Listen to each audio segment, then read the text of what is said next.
Hello నేను శేషరావు. ఇంటి ముందు మీరు బాంబులు పేల్చొద్దు, మీరు టపాకాయలు కాల్చొద్దు అని చెప్పి రిక్వెస్ట్ చేసినందుకు నిండు గర్భిణీగా ఉన్నటువంటి ఒక మహిళని కొందరు ఆ గర్భిణీ మీద కాలు వేసి తొక్కి కర్కశంగా వ్యవహరించారు. ఇది జరిగింది ఎక్కడో కాదు, ఆంధ్రప్రదేశ్లో, అది కూడా రాయలసీమ ప్రాంతంలో జరిగినటువంటి సంఘటన. ఇలాంటి సంఘటనే 2019-2024 మధ్యలో అమరావతి రైతులు ధర్నాలు చేస్తున్నప్పుడు మనం చూసాం, ఇలాంటి దృశ్యాలను చూసాం. కానీ 2024 కూటమి ప్రభుత్వం వచ్చిన తర్వాత కూడా ఇలాంటి దృశ్యాలు కనిపిస్తాయని చెప్పి ఎవరు అనుకోలేదు. కానీ ఇలాంటి దృశ్యం కనిపించడం అనేది మహిళా లోకాన్ని నిజంగా బాధిస్తుంది. కేవలం మహిళా లోకాన్నే కాదు, సగటు పౌరుణ్ణి ఆందోళనకు గురి చేస్తుంది. మహిళా సంఘాలు రెస్పాండ్ అయ్యాయి, అలాగే ఆంధ్రప్రదేశ్ మహిళా కమిషన్ కూడా రెస్పాండ్ అయ్యింది. కానీ ఆ మహిళని మళ్ళా యథాస్థితి స్థితికి తీసుకొచ్చే పరిస్థితి ఉందా అంటే, ఇప్పుడు కదిరి హాస్పిటల్లో చికిత్స పొందుతుంది. 7 నెలల గర్భిణి, కేవలం ఆవిడ గర్భిణీగా ఉండి అనారోగ్యంగా ఉంది, మీరు ఇక్కడ మందులు పేల్చొద్దు, టపాకాయలు కాల్చొద్దు అని చెప్పినందుకు ఆవిడ మీద పశువులు పడినట్టు పడి ఆవిడ గర్భం మీద తన్ని హాస్పిటల్ పాలు చేశారు. ఆవిడ్ని ఎందుకు చేశారో తెలుసా? జగన్మోహన్ రెడ్డి గారి జన్మదినం సందర్భంగా వాళ్ళు రోడ్ల వెంబడి టపాకాయలు కాలుస్తూ, వాళ్ళు రపరప గొడ్డళ్ళు, కత్తులు ప్రదర్శన చేస్తూ, వేట కొడవళ్ళతోటి ప్రదర్శన చేస్తూ టపాకాయలు కాలుస్తున్నటువంటి సందర్భంగా అక్కడ ఆ వాతావరణాన్ని జీర్ణించుకోలేక ఆ ఇంటి మీదకి వెళ్తుంటే, తన ఇంటి మీదకి వెళ్తుంటే ఇక్కడ మీరు కాల్చొద్దు అని చెప్పినందుకు జరిగినటువంటి సంఘటన. ఇంతకన్నా ఘోరమైనటువంటి సంఘటన ఉంటుందా? ఈ కూటమి ప్రభుత్వం చట్ట ప్రకారం కఠినంగా వ్యవహరిస్తుంది అని చెప్తూ ఉన్నారు. కానీ సంఘటనలు మాత్రం పునరావృతం అవుతూనే ఉన్నాయి. ఇలాంటివి గత 16 నెలల నుంచి రేపులు జరిగినా, మర్డర్లు జరిగినా, లేదా ఇలాంటి సంఘటనలు జరిగినా మనం చూస్తూనే ఉన్నాం. రౌడీ ఎలిమెంట్స్ బయటకు వచ్చి ఇష్టానుసారంగా చేస్తున్నారు. పోయేటువంటి వాళ్ళని పెట్రోల్ పోసి తగలబెట్టడం, నిద్రపోతున్నటువంటి వాళ్ళని పెట్రోల్ పోసి తగలబెట్టడం, బహిర్భూమికి వెళ్ళినటువంటి మహిళల మీద అత్యాచారాలు చేయటం, నిండు గర్భిణుల మీద దాడులు చేయటం, ఇలాంటివన్నీ చేస్తూ ఉన్నారు. దీనికి ఎవరు కారణం అని అంటే, నాకు ఉదయం విజయవాడ నుంచి ఒక జర్నలిస్ట్ ఫోన్ చేశారు, నా కొలీగ్. ఇంతకు ముందు అతను ఫోన్ చేసి ఏంటి సంఘటన ఏంటి, మంగళగిరిలో ఒక రేప్ జరిగింది, ఒక ముస్లిం మహిళ మీద రేప్ చేశారు, బాలిక మీద.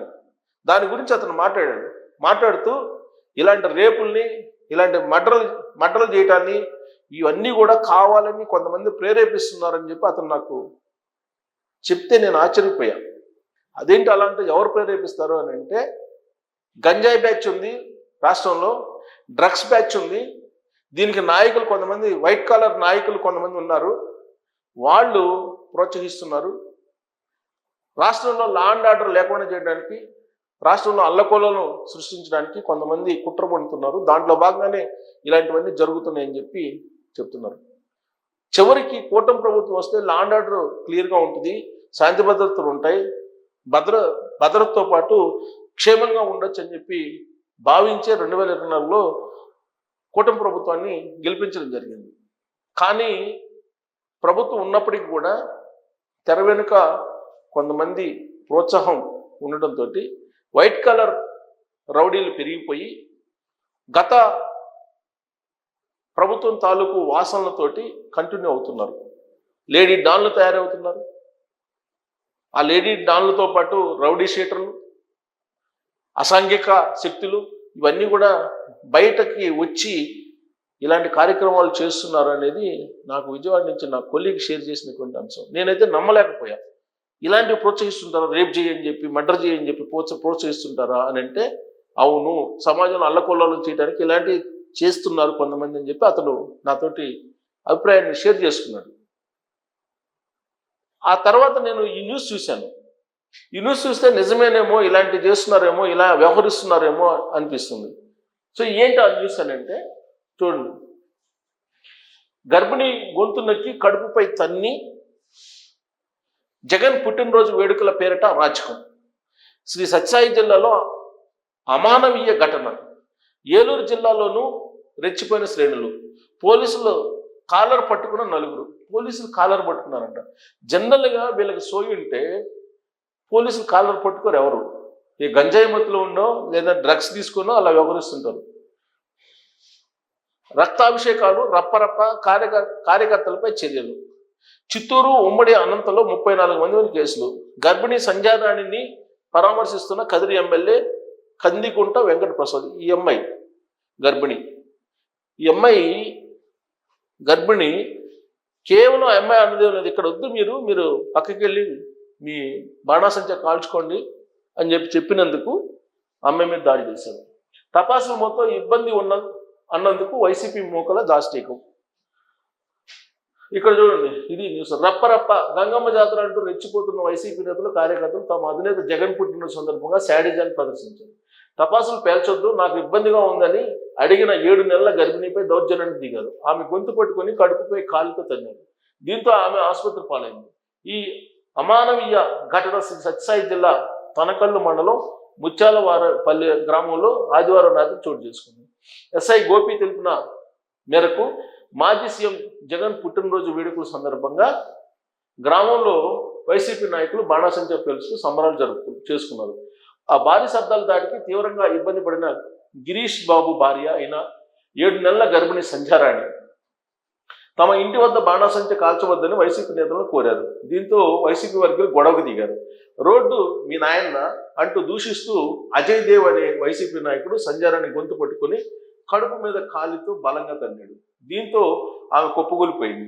కుటుంబ సభ్యులు వెంటనే ఆమెను 108లో తనకల్లు ప్రభుత్వ ఆసుపత్రికి తరలించారు. పరీక్షించిన వైద్యులు స్కానింగ్ చేయాలని కదిరి ప్రభుత్వ ఆసుపత్రికి పంపించారు. ప్రస్తుతం బాధితురాలు కదిరి ఆసుపత్రిలో చికిత్స పొందుతున్నారు. తన కడుపులోని శిశువు రాత్రి నుంచి కదలడం లేదని సంధ్యారాణి కన్నీరు పెట్టుకున్నారు. బాధితురాలి ఫిర్యాదు మేరకు పోలీసులు కేసు నమోదు చేశారు. బాధితురాలు సంధ్యారాణిని కదిరి ఎమ్మెల్యే కందికుంట వెంకట ప్రసాద్ సోమవారం పరామర్శించారు. ఆందోళన చెందవద్దని అండగా ఉంటామని హామీ ఇచ్చారు. మెరుగైన వైద్యం అందించాలని వైద్యులు సూచించారు. దాడి చేసిన వారిని చట్ట ప్రకారం శిక్షించాలని పోలీసులు కోరారు. అసలు దాడే జరగకుండా ఉండాలి కదా. దాడి జరిగిన తర్వాత పరామర్శించడం ఇవన్నీ కామనే. ఇప్పుడు ఆవిడ కడుపులో బిడ్డ కదలట్లేదని ఆందోళన ఉంది. 7 నెలలు గర్భిణి, కడుపులో బిడ్డ కదలట్లేదు అంటే ఎంత బలంగా తన్ని ఉంటారు వాళ్ళు. మరి దానికి ఏంటి శిక్ష ఏంటి? వారిపై కఠిన చర్యలు తీసుకోండి. మహిళా కమిషన్ కఠిన చర్యలు తీసుకోమంటారు. అసలు ఈ 16 నెలల నుంచి తొలి రోజుల్లోనే పెట్రోల్ పోసి కాల్చినటువంటి వాళ్ళని శిక్షించినట్టయితే కఠినంగా ఇలాంటి పునరావృతం కావు. సత్యసాయి జిల్లాలో గర్భిణీపై దాడి ఘటనపై రాష్ట్ర మహిళా కమిషన్ చైర్పర్సన్ రాయపాటి శైలజ ఆగ్రహం వ్యక్తం చేశారు. గర్భిణీపై దాడికి పాల్పడిన వారిపై వెంటనే చర్యలు తీసుకోవాలని జిల్లా ఎస్పీని సోమవారం ఆదేశించారు. జగన్ పుట్టినరోజు వేడుకల పేరిట టపాసులు పేల్చడమే కాకుండా గర్భిణి అని తెలిసినా ఆమెపై దాడికి పాల్పడ్డ సిగ్గుచేటు అన్నారు. ఇలాంటి క్రూరత్వాన్ని ఎట్టి పరిస్థితులను ఉపేక్షించమని స్పష్టం చేశారు. ఘటనపై జిల్లా ఎస్పీతో ఫోన్లో మాట్లాడి పూర్తి వివరాలు తెలుసుకున్నట్టు తెలిపారు. రక్తాభిషేకం 34 మంది కేసులు. జగన్ పుట్టినరోజు వేడుకల్లో మూగజీవాలను బలి ఇచ్చి ఫ్లెక్సీలకు రక్తాభిషేకం చేసిన వైసీపీ నాయకులపై పోలీసులు చర్యలు తీసుకున్నారు.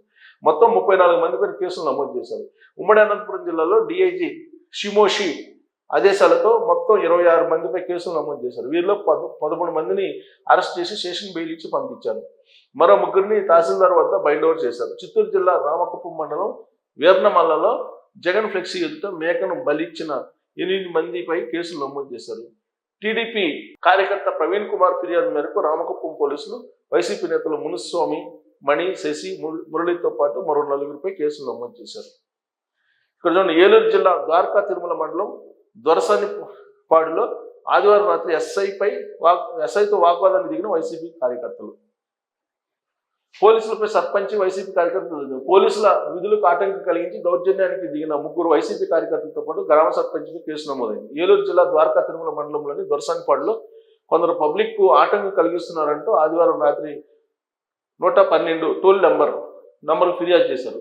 ఆ ఫిర్యాదు మేరకు ఎస్ఐ సుధీర్, హోంగార్డు జయప్రకాష్ బాబు, ఇతర సిబ్బంది ఘటనా స్థలానికి వెళ్లారు. జగన్ పుట్టినరోజును పురస్కరించుకుని దొరసానిపాడు పంచాయతీ ముందు వైసీపీ కార్యకర్త పి మంగరాజు మోటార్ బైక్తో రోడ్డుపై విన్యాసాలు చేస్తున్నాడు.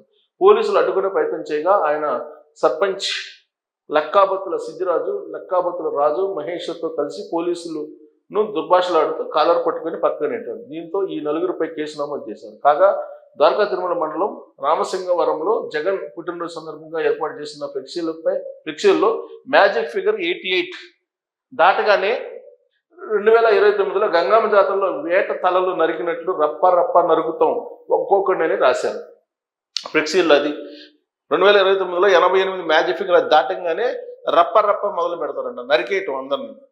ఈ ఫ్లెక్సీ ఏర్పాటు చేసిన బిరుదుగడ్డ రాజు, కనకెళ్ల రవికిషోర్, మద్దాల దిల్ కుమార్, మానుకొండ రాజకుమార్, కుండ శ్యాంబాబు, మానుకొండ హిమకుమార్తో పాటు ఫ్లెక్సీని ముద్రించిన రాయల్ ఫ్లెక్సీ ప్రింటింగ్ షాప్ యజమాని హేమంత్పై కేసు నమోదు చేశారు. సో ఇది ఆంధ్రప్రదేశ్లో ఉండేటువంటి పరిస్థితి. మ్యాజిక్ ఫిగర్ దాటంగానే నరకడం మొదలు పెడతారంట 2029లో. ఆంధ్రప్రదేశ్ ప్రజలు వీటన్నిటిని గుర్తించుకొని మీకు కావాలంటే జగన్మోహన్ రెడ్డి గారిని సపోర్ట్ చేయొచ్చు కానీ ఇవన్నీ గుర్తించుకోవాలి. ఇవన్నీ గుర్తించుకొని అసలు ఎందుకు రాష్ట్రంలో ఇలాంటి పరిస్థితులు ఉన్నాయి అని అంటే, జగన్మోహన్ రెడ్డి గారి జన్మదినం సందర్భంగా రక్తాభిషేకాలు, అలాగే రప్పరప్పలు, గొడ్డళ్ళు, బరిసెలు, కత్తులతోటి ప్రదర్శనలు. ఇదే జన్మదిన వేడుకలు అని అంటే ఆలోచించి సమాజాన్ని మనం ఎటు తీసుకెళ్తున్నాము అనేది కూడా ఒకసారి పునరావృతం చేసుకుంటే కనుక 2029లో ఏం జరగబోతుంది అనేది అందరికీ అర్థమవుతుంది. సో దీని మీద మీరు కామెంట్ చేయొచ్చు. Thank you.